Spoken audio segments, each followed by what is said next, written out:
Welcome to another episode of The Real on Parenting. I am your host, Coach Kiana, And I am therapist Danielle. and we are having technical difficulties, but we're going to roll on with it because Oh, goodness. I was like, Oh, God, if you don't want me to talk about this, just say so. Like, what is man, going on? but I think everybody needs to hear it, though. So it is a message, it is a word that needs to be heard. It is a Yes. word that needs to be heard. Thank you so much. Uh, so, today, everybody, we are talking about co parenting difficulties, right? And I'm going to say this. If the person you're co-parenting with is with you, um, or not with you, but if they are able to receive things from you, send them this episode. Y'all should probably listen to it together because there's so much information that we can give and perspectives from both sides on these co-parenting difficulties. And so I really think that we really want to take the time and make the effort to help families get better. And this is going to be one of those episodes where you're like, oh, we should listen to this together. And even if Yeah, y'all came together, listen to it separately, right, but right, just take the information. right. Because it may be what they still can't stand each other, which is a reality. However, sometimes hearing a word from somebody else, allows for a better listening ear. So sharing is Yes. caring. So share. Yes. All right. So we were talking about a couple of things. So, there's always scheduling issues. There's always, um, who's going to pick them up, who's going to drive them. In my case, are we meeting at the halfway mark? Because there's a 50-mile difference. And sometimes I feel like I'm always giving more. I'm always going that extra mile.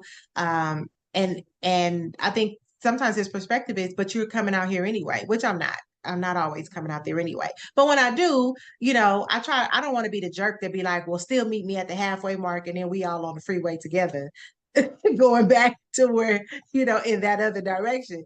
And so Yeah.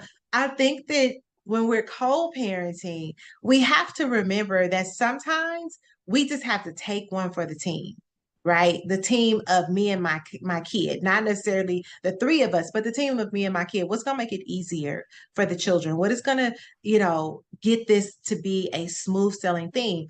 But it's also not allowing yourselves to be bullied by the other parent in the sense that, well, I'm not doing it. So if you ain't gonna do it, then you keep them.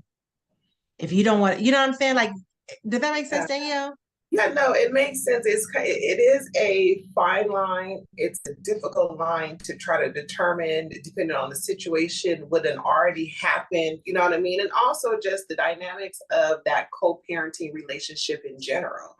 So there Yes. is that space and place in regards to I'm gonna go ahead and do this because my child, how it may affect or impact my child, and that's something that all parents should always keep it on the forefront. You should always have what is best for my child. Yes. And it may be more times than not what is best for your child may not necessarily be what you want to do,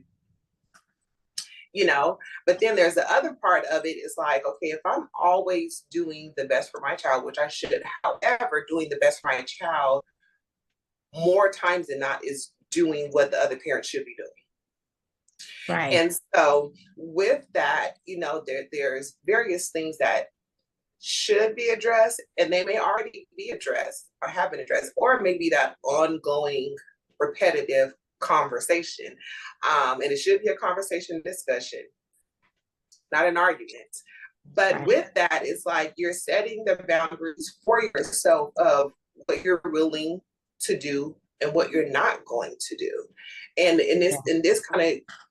kind of goes into your child learning that difficult yet realistic lesson about their parent.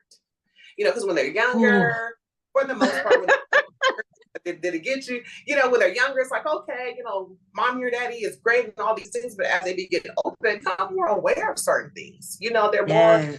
putting two and two together, and it's like, oh, mommy did this or daddy did this, and it don't sound right, it didn't look right, it didn't feel right.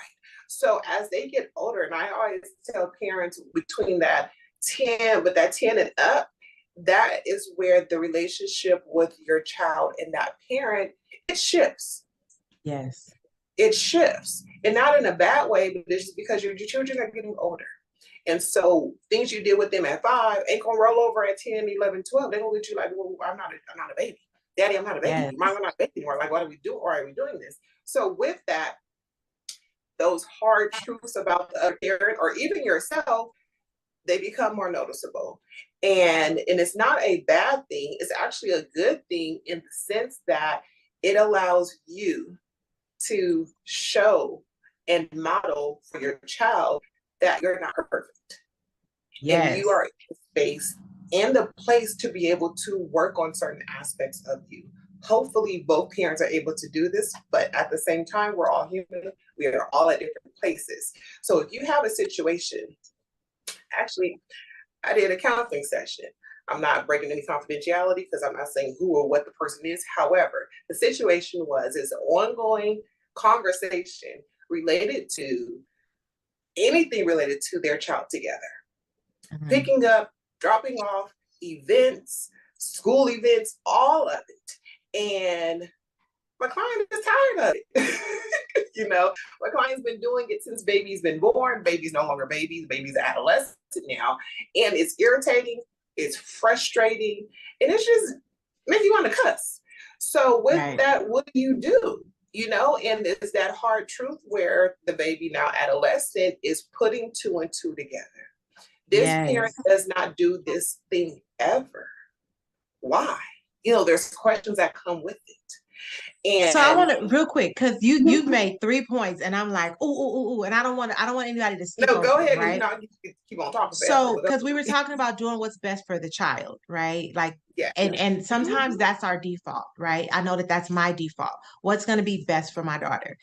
However, sometimes what's best for your child is teaching them how other people are supposed to treat you. Yes. Right. Correct. And so sometimes you can't just give in. Sometimes you have to just give a hard no. But it's not about giving in, though. You know, it's never about giving. No, not giving in. Did I say giving in? I didn't mean giving in. Yes, you did. Jumping in the Wayback Machine about 10 seconds.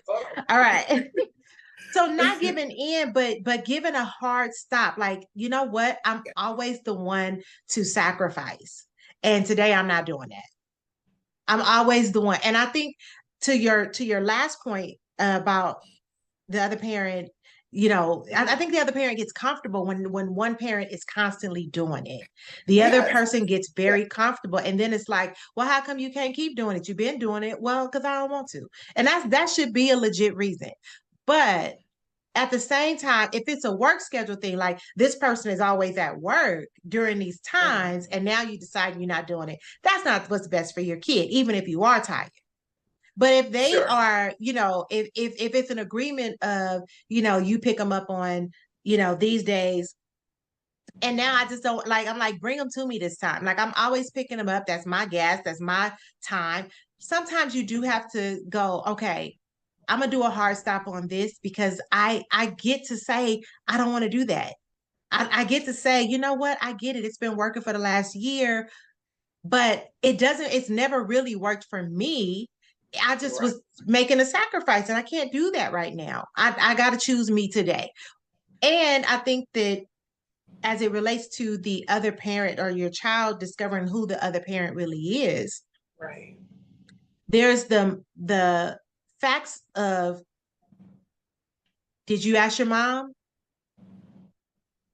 Did you ask her again? Like, you know what I mean? Like, it's not to beg the parent, but it's, why do you always keep coming to me, right? If I'm mom or if I'm dad and I'm the custodial parent, let me just say it that way. If I'm the custodial parent, I'm giving all the time. The non-custodial parent gets to go to work, come home, and they don't have to pick up the second career of parenting and dinners and making sure everything is ready for the next day and school supplies. And you know what I mean? Even if you guys are splitting the financial piece, there is an ever-present day in, day out piece that people don't get to share because the kids are not living in the same household. And so sometimes our kids rely on us because we are the ever-present parent. And then people used to say to me, you will never have to speak bad about them because she's going to discover the parts that irritate you eventually anyway. And Right. I've heard other parents say, other moms in particular, because usually kids stay with the mom. So it's not that I don't have single father friends. It's just that Mhm. I'm referring to this. I've heard other moms, whether it's a son or a daughter, say eventually they discovered who the parent is. I never had to speak bad about them. Um, I do True. have a couple of fathers who say the same thing. I never had to speak bad about their mom because they saw for themselves, And not vice just with versa. Christmas gifts, right? Because one Christmas gift, or even if we don't celebrate Christmas, some, what I'm saying, that there are families that one celebrates, the other parent doesn't, so you don't get the gifts from that other parent. Right, But right, right. what about school pictures? What about wanting to go to your friend's house? What about, who's going to take the drive? If I'm always doing the drive to friends' parties and things like that, and you're like, well, I'm not doing it. They see that. They eat, and they might not see it in the beginning. Lord knows, as a mom, I protect my daughter from the things that I think will hurt her feelings about her father, right? And I don't know if he does that. We Okay. had a conversation last night, and he was like, if she tells me something about you, I try to talk her through it. I'm like, but still let me know. Like, don't have my kid out here mad at me about something and I have no idea because she hasn't communicated it with me. But she gets to tell you about it because she's comfortable sharing that Sure. information with Right. you. It's easier, right? And as the parents, we're supposed to go Yes. back and forth and go, hey, this is what she's feeling. Maybe not call a family meeting, but sometimes it's just a Close the regular loop. Yeah. conversation. Right. Right. So a couple of things that you hit on. So one, oh, I'm going off the most recent one before I forget that one, but it's like closing the loop, kind of like on your Apple Watch. If you're, I'm assuming everybody got Apple products, but anyways, but it's No, like I'm close, Samsung, and they can feel free to you sponsor know, it. right. But closing the loop, and there are a lot of times where we don't want to talk to the other parent, Hmm. but it is vital. And our kids see from day one. They may not necessarily communicate what they see, but they see it and they know it. And it kind of goes to the next thing that any child, I don't care if parents are together or not together, that Hmm. child is going to go to the parent where they know they're going to be able to get the thing. And the thing is whatever that they want to need at that time. So, Yeah. and even more so when you have the custodial parents, you are the go-to. Whomever that is, you are the go-to. You may even have where your child is on their visit with their other parent, and they're texting you, asking you, and you're like, "What are you doing?" Like, you're there. Ask that parent, Right. But that's not their default. That's not their norm. Their norm is to ask the custodial parents permission to do things. You may find more times than not that, unfortunately, things that they know that the custodial parent more than likely will say no to, they're asking the other parent. It's Right. just a child being a child. They know better and they know who to go to when they know what they need versus they know who they go to when they want something. A clear difference. And they're very aware of that. So that's just a child being a child regardless. It doesn't make it okay, but that's how children function. The other part though is when the 50-50 ain't 50-50.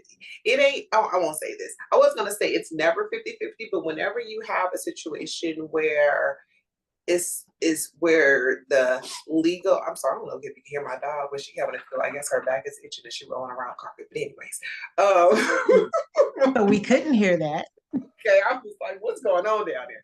So but with that, unless literally everything is 50-50, which a lot of times it really isn't. Hmm. Even when you're married, it's never 50-50. I would agree with that as well. So, well, even with that being said, it's basically what you said. It's not 50-50. There's always going to be one parent doing something more in a certain aspect or a certain capacity than the other parent, and Right. that's not necessarily always or default a bad thing. It may be a tiresome thing. It may be a frustrating thing. Don't get me wrong, but the other parent may do more in another capacity as well. I'm not saying this is default how every co-parenting dynamic is. I'm just saying in general, just to provide perspective that Right. you may be really good at something. They may That may be your thing. and that other parent may be allowing you to do your thing because they know that they can't do that. Hopefully there's something that they can do, that's balancing it out. However, in some co-parenting relationships and dynamics, there's other parents that or other parent, I should say, that are providing something in a different capacity that you may not necessarily do well in or even want to do. But there are those situations where they're not, that the custodial parent is taking on the majority of the stuff. And I think it's okay. I think it's healthy, not just okay, but very healthy to say, hey, you know what? I need you to step up. I need you to take on some more of these because I'm exhausted. If you get to go home at the end of your workday and just do you, but I got to come home and I have to do me and children, then I need you to step it up. I need you to get them, a couple of days out the week. Right, do the pickup so that I don't have to lose what work. I was going to say, because with that, there's that part of how you're communicating it. You'll be shocked on how you can say something one way and you get defensive and then push back right away. Like, I ain't doing that. And then you because of what they heard versus what you said. Right. But sometimes it's what they heard because what they heard was what was said. So like when you said, like, I need you to step up. Granted, but the person might hear you not doing enough. Like if you say I need you to step up. That's our point. Like you said you need to step up and saying obviously you ain't doing what you need to be doing. But there's that part of but they hear it in a tone. Right. Like you may not mean it that way, but I think that like what is audibly said and what a person is actually hearing are very different. Like if you tell me I need to step up and I'm hearing that I'm a bad parent, I get what you're saying because you're going word for word, but it's still not how people internalize things. Sure. But also there's an aspect of just so there are my words. Let's try it one more time. The delivery of how you're communicating it. So yes. I always like to give, or I would say always, I like to give phrases that you can pull from when you're communicating related to sensitive subjects or difficult subjects. And this is one of them. And it could be, I need help. With you doing this, which so what you said, getting our baby, child, adolescent, whatever, picking up Sam. Let's go with Sam. I don't know who Sam is, but picking up Sam Monday, Wednesday, Friday from school will be very helpful. And with that, it's kind of like you're throwing out all these nice words per se. If there's any denial of that, it just truly confirms. I don't even know if you can cuss on a podcast, but that person's an ASS. So, if they're, and not to say that if they're not able people to like it, I heard a show where she said some bad words before. But with that, it's like there is that always, but putting out there, it'd be helpful if, and that if is, and what you're putting on that if, it needs to be realistic. Right. It can't be like where I was doing all this, now I'm giving it all to you. That'll be nice, but that's not realistic. Right. And it also could be what they should be doing. You know what I mean? So when you're having these conversations, or if you want to, like, how do I put this into words? How should I say this? That's how you should say it. It'd be helpful if, and then whatever that is, but like I said, remember that whatever that is needs to be realistic. Right. So don't say it'd be helpful if you did the laundry, but at your house and, to keep picking them up from school. Like, what you want the kids to do with the laundry bag? You know what I mean? Like, right. But on the flip side, you could say, listen, I have to go to a laundry mat. It would be helpful if, you would come and at least help me get the clothes there and help me get them back. Like, I don't mind washing them, but it's a lot to get, especially if I live upstairs and I got to carry them downstairs. Like all those things play a role. And it's okay.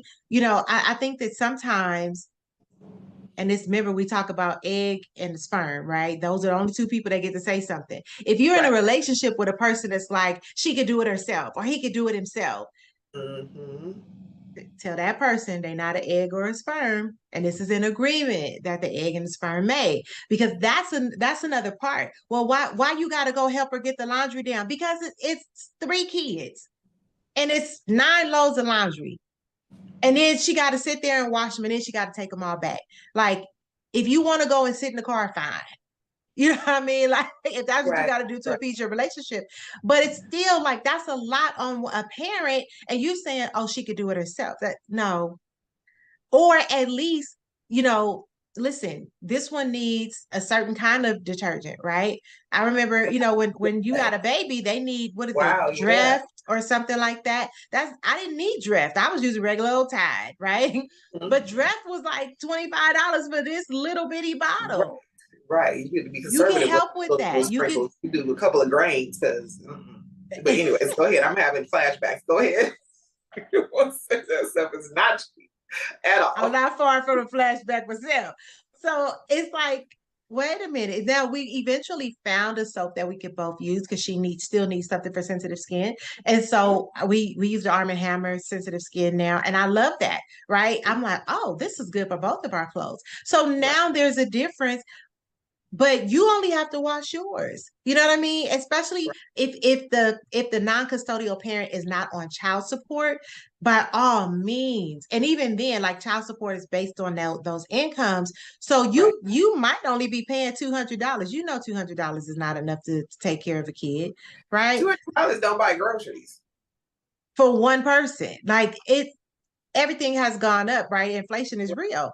Right. Um, And so we got to think about that. We have to think about, if we're sharing it, how much does this cost? And if we split it in half for our child, like, can you do that part? Like, it shouldn't all be on one parent. And then we have to also be realistic as the as the custodial parent, they still have rent to pay, Right. right? If they living on their own, like, there's still things that's going on in their Right. lives. Now, Yes. that don't take away from taking care of the child, but Right. when you looking Exactly. at extracurricular activities, we got to think about the non-custodial parents budget, not for the stuff that they need, but the stuff that they want. Mhm. All right, so we're listening to The Real on Parenting on KCCR Brownstone Worldwide. Thank you for joining us. So, Danielle, let's talk about, like, how we can help. Like, let's help parents through this. Like, what are the communication or the co-parenting difficulties that arise that we got to be aware of? Well, one of them is kind of the default and kind of what we've been speaking on is that communication. There's Yes. different communication styles. So, one, learning what your partner or ex-partner's communication style is. And Partnering, because we still raising the kid, right? you are So it's still both partnering. partner, yes. So, but learning what their communication style is, and a lot of people default think like, oh, I'm whipping out or I'm plucking out because I'm doing. No, everybody communicates differently. You may have a person who, like for me, I'm a very task oriented person. Then you'll do boom, boom, boom, boom, boom. Okay, I got it. You come with extra words after It's the two. clap I'm for like, me. what? What? Like the brain stops functioning, the ear shut off. I just see your mouth, bah, bah, bah, that's what I hear. So whereas my husband, he like all the words, and I'm like, get to the point. But so our communication styles are different. So for me, especially when we're talking about those hot topics, I make it a point for me to be mindful of how I'm communicating with him. For me, I call it over communicating because I don't use all them damn words. For but to make sure that I know that he's understanding where I'm coming from, what I'm saying, I do have to communicate in that way. And for him, I don't actually know he does do. He's learned to do. We've been together forever, but he's learned to do it. But that took time. So being realistic in regards to how your partner communicates and work on communicating in that way. It doesn't mean that they're gonna go home like yes and jump on board, but you more than likely will see a different or a shift on how they respond back to you. What are your Absolutely. thoughts on that? I agree. I agree. And I think about the conflicts that arise, because of how we communicate or the lack of communicating by us, right? Mhm. And we have to take that into consideration. Like when we do not communicate effectively, it creates conflicts. And on top of conflicts that's already there, right? Because I people said, girl, have you know they are there. Yes. people have different values, people have different belief systems, we have different approaches to parenting, right? Yeah. You may not spank, they may spank. You may feel like, they may be completely against gentle parenting, right? Going off of the old school, this is how I was raised parenting. And Yes. you might be like, but that don't work for our kid, right? A lot of people are in denial about maybe developmental challenges that their children have, right? So Yes. you'll have the non-custodial parent going, all they need is a whooping. Right. And the custodial parent is going, I would be in jail if I spanked them for everything. Can't Everything. do that, right? And so Right.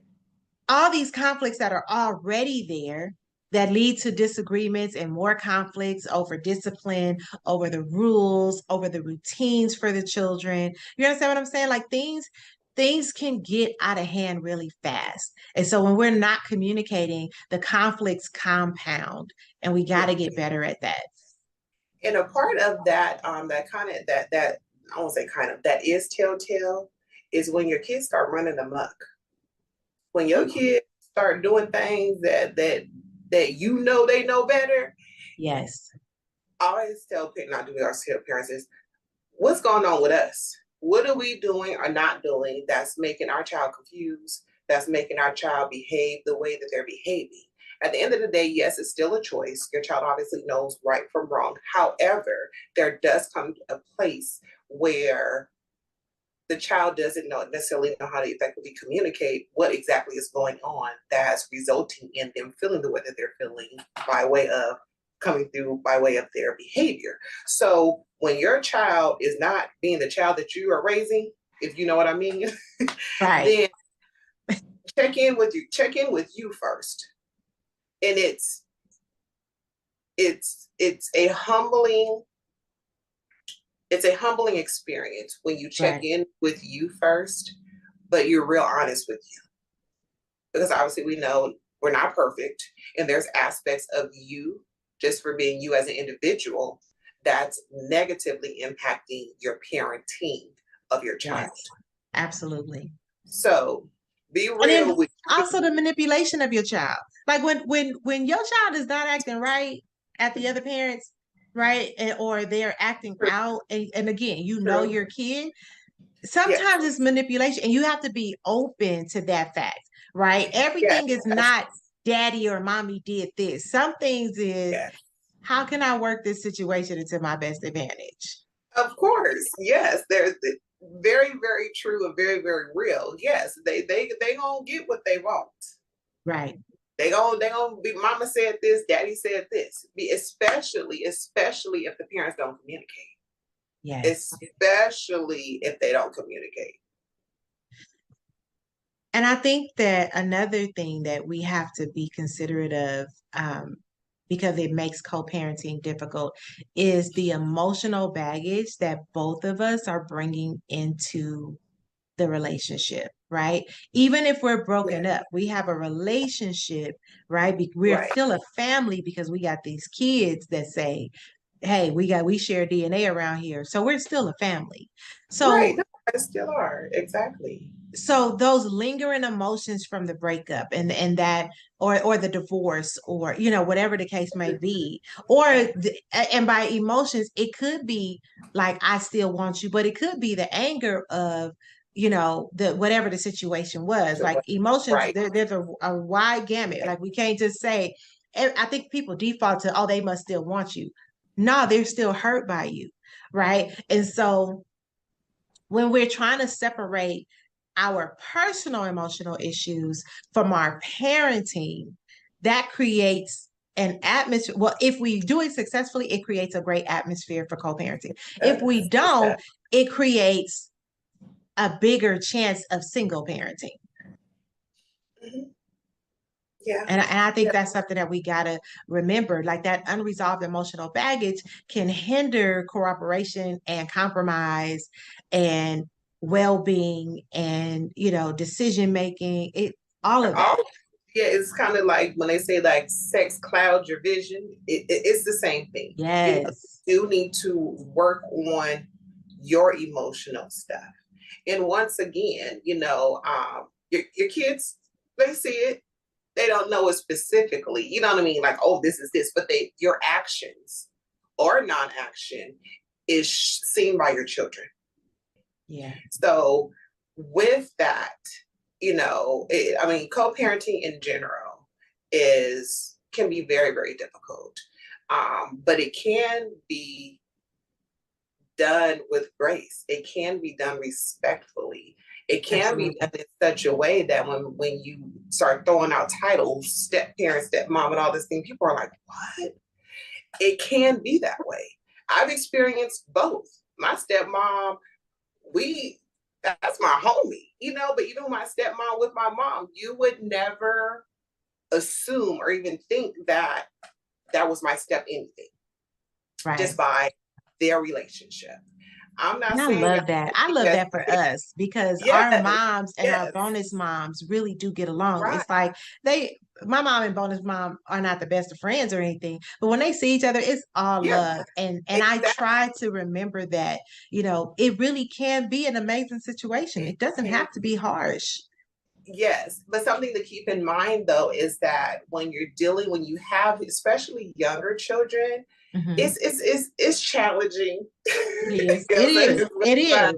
It is challenging. So even with my personal experience of being a bonus mom, that's what I call myself, and now that the adult children and just the shifts and changes of the relationship and just the dynamic with their mom and me is totally different. And I'm saying as it should, because they're grown now, you know what I mean? Right. But if you bring back one situation, girl, them real present, given the situation. But it's like any other relationship. It takes work. But with that, it goes back to your emotional stuff plays a big impact on what the relationship at the current moments for the dynamics would look like. Absolutely. So Danielle, because I don't want to forget this, let's talk about like the power struggle in co-parenting, because you kind of touched on it. Give us some best practices, I guess, to limit the power struggle. I'm looking down because I'm thinking of you. Don't go to jail. Don't go to jail. I'm like, did I put you on the spot? Because so that power struggle can be a lot, right? No, it is a lot. It's because I found myself having to stop it recently. Okay, let me just share. Because Kayla's dad told her he was going to teach her how to drive. She 10. And he was like, it's what did he say? It's a skill she needs. What if something happens? I'm like, but she only with people that can drive. Like, why does she need to have to drive? She was like 13. Okay, I got 10. Which is the age he taught his other daughter to drive. So I actually understand, like, I'm like, okay, right. Just knowing the skills or whatever. Right. And so everything in me is like, because I used to work for automobile club. So, and I worked in the damage assessment total loss center, right? So I'm like, the number one killer of teenagers is car accidents. And I'm thinking, also, because he wanted to rolling the stats. Right. Because I'm like, okay, let me get my facts together before I start talking about this. I'm also thinking because she wants to ride on the back of his motorcycle. And I was just like, absolutely not. I have a friend who's a mortician who's like, all her decapitations are from motorcycle accidents. So I'm just like, we ain't doing that, right? But I also have to understand he gets to parent just like me.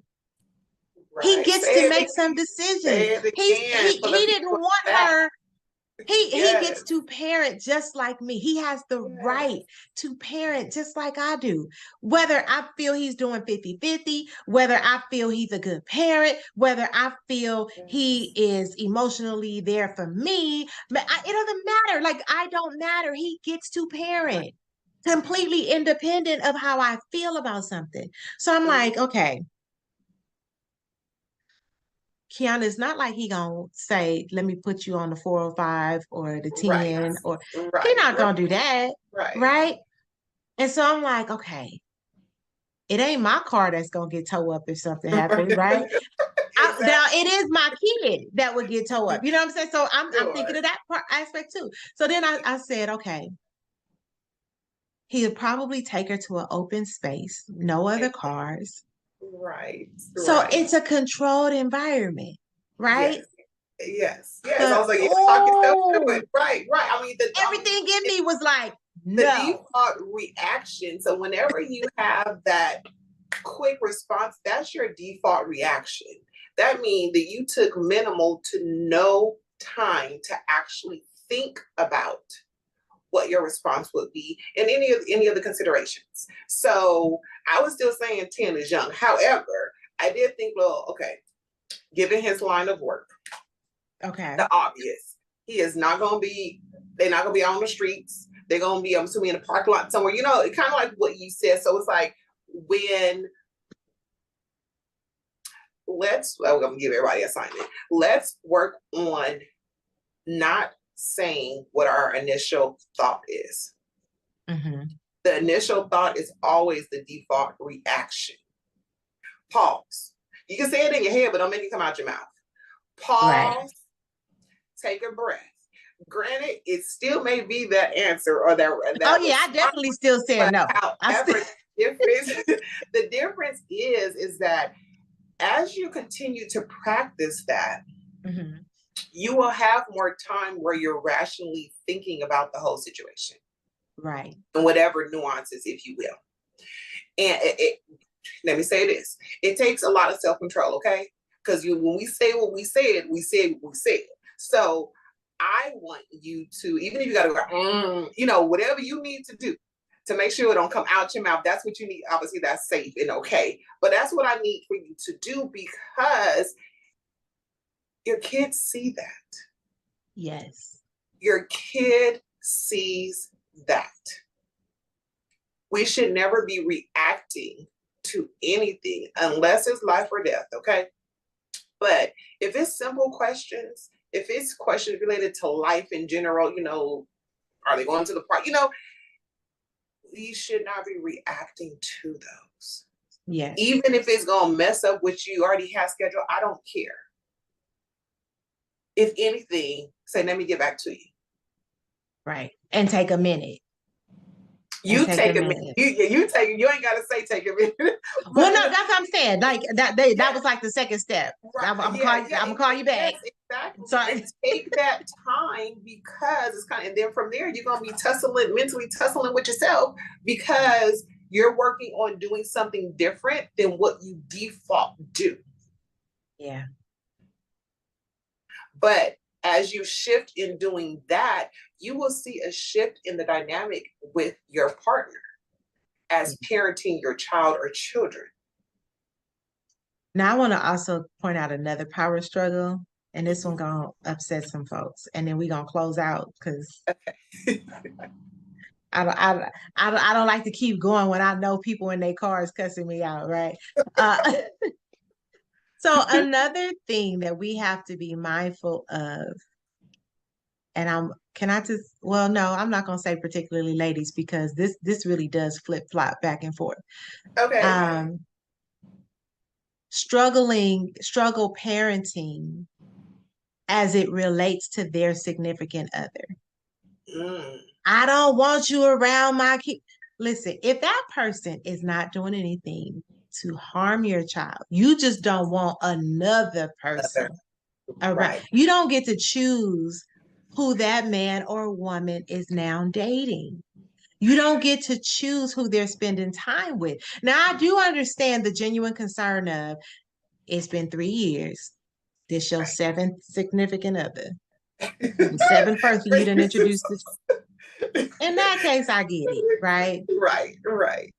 And then that's still not, you can't have people over.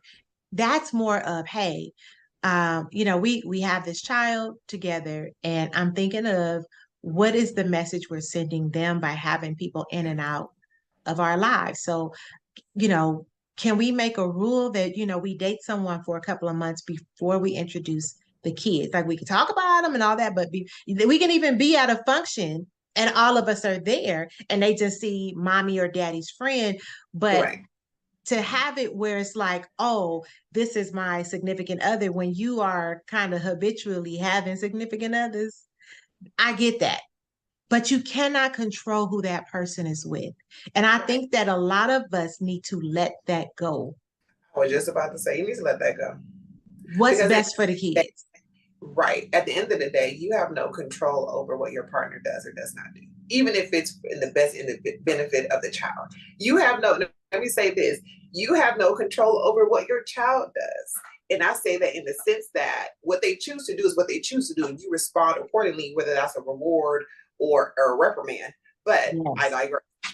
In regards to that, in regards to your partner's partner, significant other. Wait, let me back up. When you first said that, my automatic thought, that's why I held on to it, but now I'm gonna say it because I took some time to think about it, was this. You chose that person to have a child with. Whatever the situation, circumstance, or whatever that may be, 10, 12, 14, 10 months, whatever years ago, you chose that person. Okay. And whatever their things were, whether you hope that things would change, whatever it is, you chose that person. So with being with that person, you guys have a child together. So, and I'm saying this not to excuse actions. I'm not Right. saying this to make it right. I am not saying that. I'm saying this from the perspective of you made a specific decision or a certain decision, and that decision is now kind of like you have to deal with the aftermath of it. Not accepting it, but you have to acknowledge and deal with it according to how it presents in that moment. So if you are with someone who is doing all the things, unfortunately, more times than not, that's not going to abruptly stop. That's going to be something that you're going to have to address over time as it presents itself. Right. So, and I'm going off the fact of, having many people, I don't know what it's called these days. I feel old. Playing the field, I don't know what it's called. But you have many people. Like, you're dating many people. There needs to be that conversation between both parents that, okay, if the person that you're interested in at this moment is not someone that you see in a long-term relationship, then we should agree that those specific people or those individuals do not have access to our child. Right. Whatsoever. Because also there's that respect factor. Even if you have a boy or if you have a girl, there's that respect factor, because within that, as parents, we are a teacher of life from A to Z. So if you over here running amok and you have a boy or a son, what are you portraying and modeling for your son? And what are you portraying or modeling for your daughter?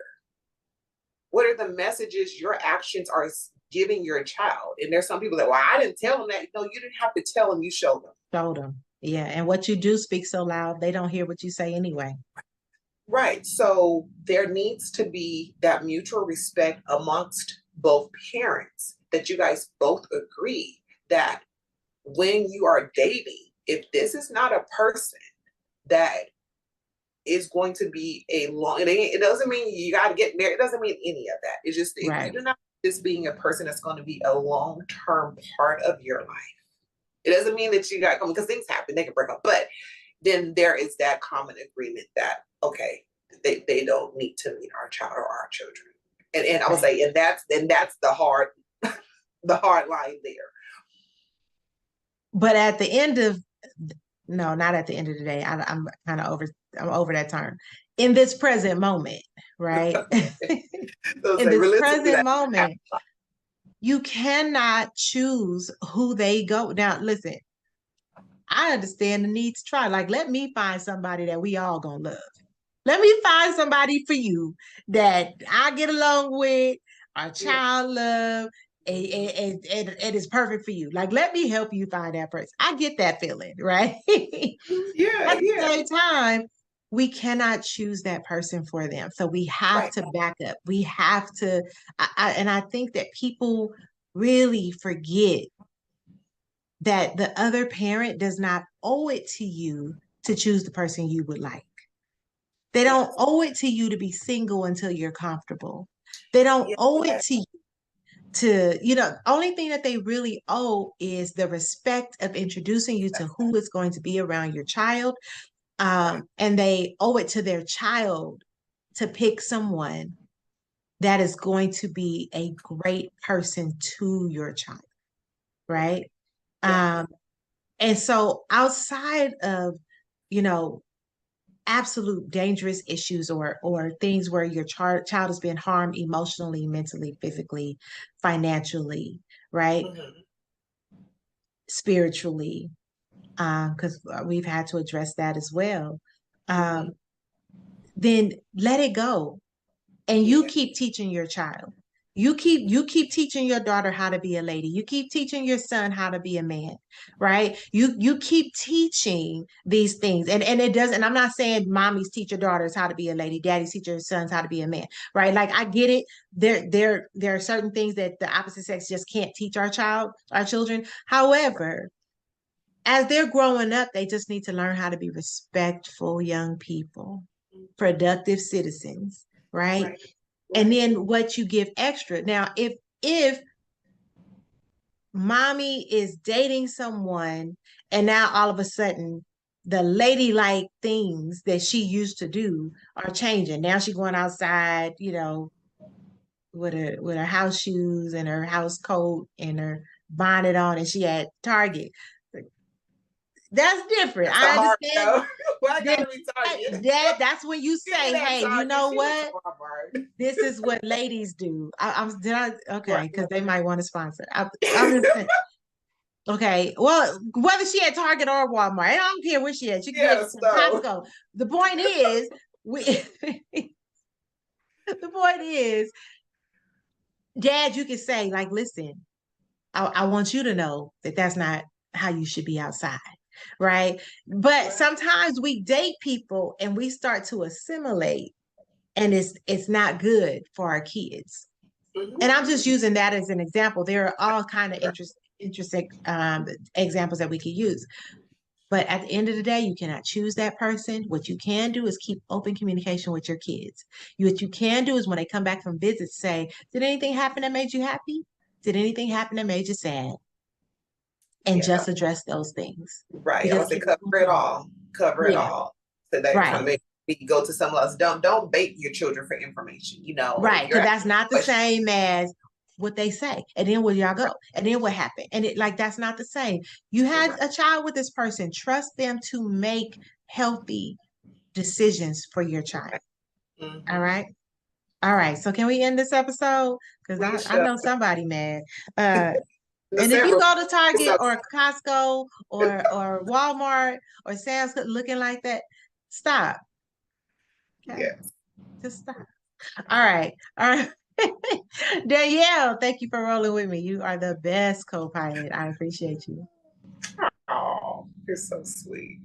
You guys have joined us. Thank you for joining us on the Real on Parenting. We'll see you in the next episode.